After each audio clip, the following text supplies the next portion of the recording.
Okay guys, we need to come up with something to write about. Dude, we should write about history. But there's so much to talk about. We should write about Jacksonian democracy. Yeah!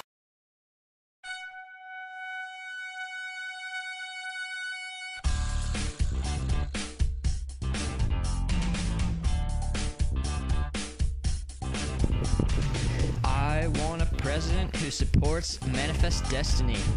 I want a president who supports the common man. I want a president who protects our liberty and kicks the Indians off their native land. I want a president who kills the bank, who pulls out money and gives it to the states. He's lowering the tariff. He's forcing bills and acts. He's expanding the electorate and picking up slack. I want a president with a short temper and a long war record.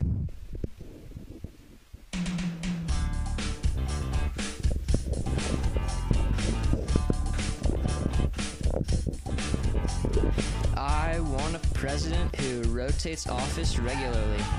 I want a president who supports the gag rule. It's okay if the president's alright with slavery, and if he collects his tariffs with the use of the force bill, whose own ideals ignore Chief Justice Marshall and supports the communication and transportation revolution.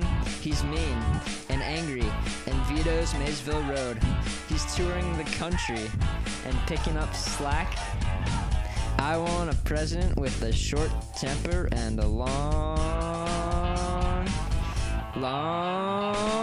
war record.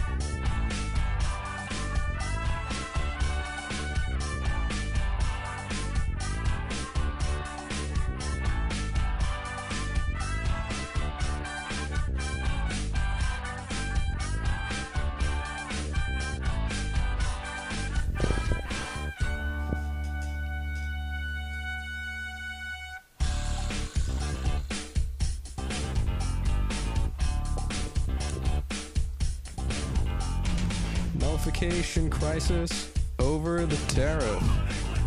Jackson's yelling until he gets hoarse, but he'll get his money from South Carolina, even he has to take it by force.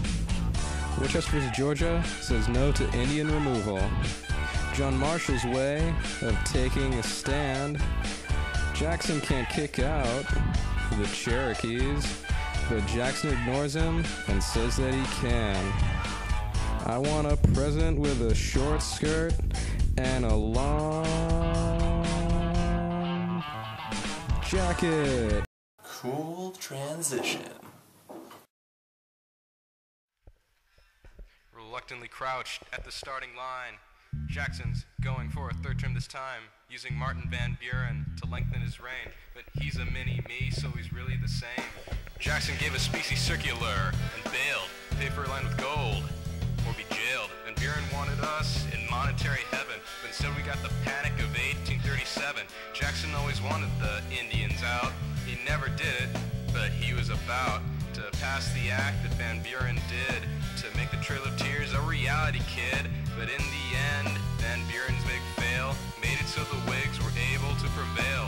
In 1840, the Whigs won out, because Van Buren doesn't know what being president's about. He's going for distance.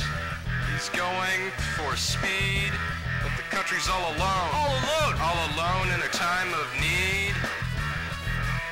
He's racing and pacing and plotting his course. He's fighting and fighting, and he's riding on his horse. He's going for distance.